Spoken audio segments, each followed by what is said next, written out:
Hi எல்லோருக்கும் வணக்கம். Welcome to Vijith view. So அந்த வீடியோவில் நம்ம பிக் பாஸ் 8 தமிழ் பற்றின ஒரு முழு தொகுப்பு தான் வந்து டிஸ்கஸ் பண்ண போகிறோம். ஸோ வீடியோக்குள்ள போகிறதுக்கு முன்னாடி நம்ம சேனல் நீங்கள் வந்து புதுசாக இருந்தீங்க அப்படின்னா கண்டிப்பாக சப்ஸ்கிரைப் பண்ணிக்கோங்க. வீடியோ மறக்காமல் ஒரு லைக் பண்ணிக்கோங்க. இப்போ நம்ம வீடியோக்குள்ளே போகலாம்.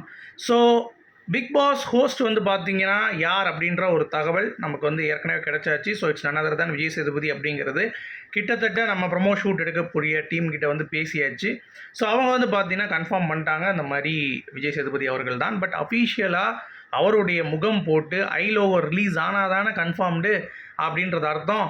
ஸோ அதை பற்றின எக்ஸ்க்ளூசிவான ஒரு அப்டேட்டு, அதை பற்றி நம்ம வந்து பேச போகிறோம். அடுத்து உறுதியான போட்டியாளர்கள் அப்படின்ற லிஸ்ட்டில் நம்ம வந்து 4 பேர் பார்த்துருந்தோம். இப்போ ஒன்று வந்து புதுசாக ஒருத்தவங்க ஆட் ஆகிறாங்க. அது யார், என்ன ஸ்டேட்டஸ் அதை பற்றி நம்ம வந்து டிஸ்கஸ் பண்ண போகிறோம்.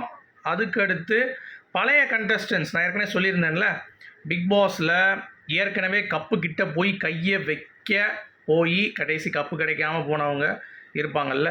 ஸோ அவங்க உள்ளே வந்தாங்கன்னா யார் யாரெல்லாம் உள்ளே வருவாங்க, வர்றதுக்கு சான்சஸ் இருக்குது அப்படின்ற ஒரு விஷயம், அதை பற்றியும் பேச போகிறோம். ஏன்னா அது வந்து கண்டிப்பாக இந்த வட்டம் ஹோஸ்ட் மாறுறதுனால டிஆர்பியை வந்து பலப்படுத்துறதுக்கு கண்டிப்பாக வந்து பார்த்திங்க அப்படின்னா அதெல்லாம் வந்து நடக்கிறதுக்கான வாய்ப்பு இருக்குது. அடுத்து என்ன சோனமுத்தா போச்சா அப்படின்ற மாதிரி பிக் பாஸ் 8 தமிழுக்கு ஒட்டுமொத்தமாக ஒரு பெரிய பூட்டா போட்டு திண்டுக்கல் போட்டுற வேண்டியதான் அப்படின்ற மாதிரி ஒரு தகவல் தான். அது என்ன அப்படின்னு சொல்லி கேட்டிங்கன்னா, பிக் பாஸ் 8க்குள்ளே கோமாளிகள் அனுப்ப போகிறாங்களாம். நம்ம ஏற்கனவே சொல்லியிருந்தோம் குக் வித் கோமாளிலேருந்து ஒரு 2 பேர் எடுப்பாங்க எப்பயுமே அப்படின்ட்டு. இந்த வட்டம் 6 பேருன்னு சொல்லிட்டு யாரோ கிளப்பி விட்டாங்க. அது உண்மையா பொய்யா என்ன அப்படிங்கிறது நமக்கு தெரியல. ஸோ அதை பற்றி நம்ம வந்து பேச போகிறோம். ஸோ ஃபஸ்ட்டு வீடியோக்குள்ளே நம்ம வந்து போகலாம். So Bigg Boss 8 Tamil. So என்னை பொறுத்த வரைக்கும் விஜய் சேதுபதி அவர்கள் தான் கிட்டத்தட்ட கன்ஃபார்ம் ஆகிட்டார். அவருடைய ப்ரொமோ ஷூட் எப்போ, ஏன்னா பிக் பாஸ் 8 தமிழ் அப்படிங்கிறது தான் இவ்வளோ டிலேயாக வந்துட்டுருக்கு. ஆகஸ்ட் எண்டுக்குள்ளே ஒரு ப்ரொமோ வந்து ரிலீஸ் ஆயிரும் அப்படிங்கிறது தான் வந்து அப்டேட்டு. ஸோ அதை வந்து விஜய் டிவி ரொம்ப க்ளீனாக வந்து பிளான் பண்ணியிருப்பாங்க, ஓகேங்களா. ஏன்னா ஐலோகோ தான் டிலே ஆகிடுச்சு. எப்பயுமே ஆகஸ்ட் 15ஆம் தேதி வந்து ரிலீஸ் ஆயிரும் ஐலோகோ. ஸோ அப்படி இருக்கும் பொழுது கொஞ்சம் அப்படியே டிலே ஆகுது அப்படிங்கிறப்ப ப்ரொமோவும் நம்ம டிலே பண்ணக்கூடாது, அந்த டைமில் ரிலீஸ் பண்ணணும் அப்படின்ற மாதிரி பிளான் பண்ணி அதற்கு என்னென்ன பண்ணலாம், ஸோ எப்படிலாம் வந்து எக்ஸிக்யூஷன், நான் ஏற்கனவே சொன்ன மாதிரி விஜய் சேதுபதி 2 ரூல்ஸ் தான். அது எப்படி காம்ப்ரமைஸ் ஆனாங்களா இல்லையா அப்படிங்கிறது தெரில. வீக்கெண்ட் டெசிஷன், வீக்கெண்டோடைய கண்டென்ட் எல்லாமே என்னுடைய ஃபைனல் டெசிஷன் தான் இருக்கணும். ப்ளஸ் வந்து பார்த்தீங்கன்னா கமல் சார் இந்த கிராண்ட் லான்ச்சை வீடியோ கான்ஃபரன்ஸ் மூலமாக அப்படியே ஆரம்பித்து நம்மகிட்ட அப்படி கொடுத்துட்டு போனார்னா செம்மையாக இருக்கும் அப்படிங்கிறது தான் வந்து அப்டேட்டு. ஸோ இப்போ இந்த 2ஐயும் அவங்க கேட்டாங்க அப்படிங்கிற கிட்டத்தட்ட வந்துடும். ஏன்னா இன்னும் நீங்கள் கவனிச்சிங்க அப்படின்னா எண்டமால் ஷைன் வந்து பைத்தியக்காரன் கிடையாது. ஏன்னா அவன் வந்து பார்த்தீங்கன்னா அவன் ஷோவை சுவாரஸ்யமாக பண்ணுறதுக்கு தான் அவன் வந்து உட்காந்துட்ருக்கான். இப்போ விஜய் சேதுபதி மக்களுடைய குரலை இங்கே வந்து எதிரொலிச்சார் அப்படின்னா டிஆர்பி எப்படி வரும்? மக்கள் வந்து ஆமாம் இந்த வாரம் இவர் ரிலீட் பண்ண கத்தியாக கரெக்டாகிடுச்சு சந்தோஷம் அப்படின்னு சொல்லிட்டு போயிடுவாங்க. அவனுக்கு அது டிஆர்பி கிடையாது. என்னடா இவன் கதறான் அப்படின்னு சொல்லிட்டு அடுத்து இன்னொருத்தன் கூட போய் என்னடா இப்படியாமே அப்படின்ற மாதிரி பேச வைக்கணும். ஸோ அப்படி இருக்கும் பொழுது விஜய் டிவிலேருந்தே அந்த சைடு வந்து ஏதாவது ஒன்று நடக்குதுன்னு வைங்களேன், இப்போது சப்போர்ட்டிவாக வந்து எடுக்காமல் ஆப்போசிட்டில் தான் ஒரு ஸ்டாண்ட் எடுக்க வைப்பாங்க. ஏன்னா அப்போ தான் மக்களுக்கு வந்து ஒரு அவர்ஷன் வரும். ஸோ மக்கள் வந்து பார்த்தீங்க அப்படின்னா டென்ஷன் ஆவாங்க, போட்டு இதெல்லாம் ஒரு ஷோவா, இதெல்லாம் ஒரு ஹோஸ்ட்டா, இதெல்லாம் அந்த விளங்குமா அப்படின்ற மாதிரி பேச தான் நாளைக்கு 4 பேர் அப்படியாடி, ஓ அப்படி நடந்துச்சாடி, என்னடி அநியாயம் பண்ணிட்டாங்க அப்படின்ற மாதிரி 4 பேர்கிட்ட வந்து பேசுவாங்க. இதுதான் வந்து சென்சேஷனல் ஆகும். ஸோ இதுதான் காலங்காலமாக பிக் பாஸில் வந்து நடந்துகிட்ருக்கு அப்படிங்கிறது தான். ஓவியா வெளியேறினதாக இருக்கட்டும், முதல் சீசனில் மும்தாஜ் அவர்கள் அவமதிக்கப்பட்டு அவங்க வெளியே வந்து கடைசி ஐஸ்வர்யா ஜாத்தாவை வந்து பயங்கரமாக யூஸ் பண்ணி பிக் பாஸ் வந்து கழுத்துறதா இருக்கட்டும். 3ஆவது சீசனில் எடுத்துக்கிட்டிங்கன்னா கவின் சொல்லி மக்கள் வந்து அப்படியே கீழே இறங்கி கடைசி முகனுக்கு கொடுத்து விட்டாங்க. 4ஆவது சீசன் ஆரி கப்பு எடுப்பாரா அப்படின்ற மாதிரி போட்டு பாலாஜி சப்போர்ட் பண்ணுற மாதிரி சப்போர்ட் பண்ணி அந்த மாதிரிலாம் வந்து பார்த்தீங்கன்னா ஆரியை கொஞ்சம் டவுன் பண்ணி இவர் கொடுப்பாங்க மாட்டாங்களா அப்படின்ற மாதிரி இருந்துச்சு. அந்த மாதிரி எதிர்பாராத எதிர்பாருங்கள் அப்படிங்கிறது தான். 5ஆவது சீசனில் மிச்சரே சாப்பிட்ருக்கானே அவன் கப்பு வாங்கிடுவானா அப்படின்ற மாதிரி ராஜுவுக்கு ஒரு ஏக்கம் இருந்தது. 6ஆவது சீசனில் அசீம் கிடைக்குமா அப்படின்ற மாதிரி ஒரு விஷயம் இருந்தது. 7ஆவது சீசனில் அதே மாதிரி அர்ச்சனா கொடுப்பாங்களா இல்லை பிஆருங்கிறத கண்டுபிடிச்சி கொடுக்க மாட்டாங்களா அப்படின்ற மாதிரியும் வந்து ஒரு தேடல் இருந்தது. ஸோ இந்த மாதிரி ஏகப்பட்ட விஷயங்கள், அதாவது மக்கள் வந்து இந்த ஷோவை பற்றி பேசணும். இந்த ஷோ வந்து 4 பேர் வந்து இதை ட்ரெண்ட் பண்ணணும் அப்படின்றதற்காகத்தான், டிஆர்பிக்காக தான் அவங்க பண்ணுறாங்க.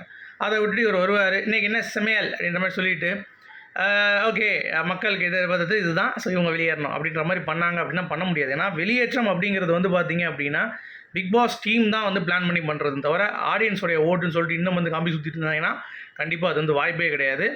ஸோ ஃபினாலேயில் யார் வந்து வின் பண்ண போகிறா அப்படிங்கிறது மட்டும்தான் ஒரிஜினல். மிச்சப்படி முன்னாடி நடக்கிறது எல்லாமே வந்து பார்த்தீங்கன்னா வெத்து வேட்டு தான். ஏன்னா நம்ம ஏற்கனவே பார்த்துருக்கோம், சனம் ஷெட்டி அவர்களுக்கெல்லாம் பயங்கரமான ஓட்ஸ் இருந்தது, மும்தாஜெலாம் திடீர்னு தூக்குனாங்க, தர்ஷனை தூக்குனாங்க, அந்த மாதிரி ஏகப்பட்ட நம்ம பேசிக்கிட்டே போகலாம். ஸோ ஓட்டுப்படி எலிமினேஷன் நடக்கிறது இல்லை அப்படின்ற மாதிரி இந்த சரவண விக்ரம்லாம் கடைசி வரைக்கும் வந்துட்டான் பார்த்தீங்களா, அந்த மாதிரிலாம் வந்து நடக்கிறதுக்கான வாய்ப்பு இருக்குது. ஸோ அதனால் என்ன சொல்கிறேன் அப்படின்னா, அந்த ஒரு டேர்ம்ஸ் அண்ட் கண்டிஷன் எண்டமால் ஒத்துப்பாங்களா அப்படிங்கிறது தெரில. ஸோ மேபி விஜய் சேதுபதி அவர்கள் அந்த கேட்டதுக்கு அவங்க ஓகே சொன்னாங்களா இல்லையா அப்படிங்கிறது தெரில. அந்த 2 ரூல்ஸு அது வந்து நம்ம முதல் நாள் ஷூட் பார்த்தா தான் தெரியும். சரியா, அது வரைக்கும் நமக்கு வந்து அதற்கான ஒரு ரீசனிங் வந்து கண்டிப்பாக தெரியாது அப்படிங்கிறது தான்.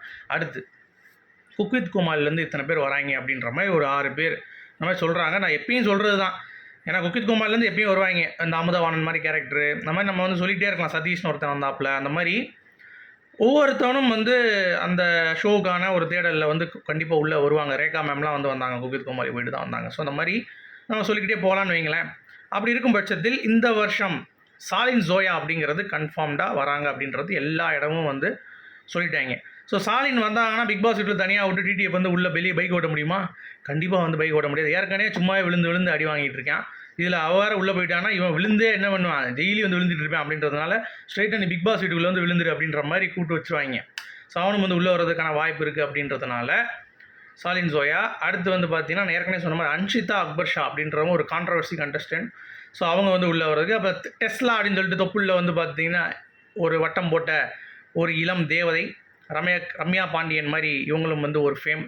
ஸோ அவங்களும் வந்து உள்ளே இறக்குவாங்கன்னு நினைக்கிறேன். ஏன்னா அதெல்லாம் வந்து இருக்குது அப்படின்னா. அப்புறம் அஸ்வின், நான் ஏற்கனவே சொன்ன மாதிரி சிவாங்கி திடீர்னு லைம் லைட்டுக்கு இப்போது குக் வித் கோமாளிக்கு ஏன் வராங்க, அதுக்கு தான் அப்படின்ற மாதிரியும் வந்து ஓடுது. ஸோ இந்த மாதிரிலாம் வந்து பார்க்க பொழுது குக் வித் கோமாளிலேருந்து வரலாம், ஆனால் இது பிக் பாஸ் சொல்லடா குக் வித் கோமாளி சொல்லியே அப்படின்ற மாதிரி ஒரு இது இருக்குது. ஸோ வெயிட் பண்ணி பார்ப்போங்க. ஏன்னா அது வந்து நமக்கு இன்னும் கன்ஃபார்ம்டாக அப்படிங்கிறது தெரில. அது ஒரு ரூமர்னு வச்சுக்கோங்களேன் இப்போதைக்கு.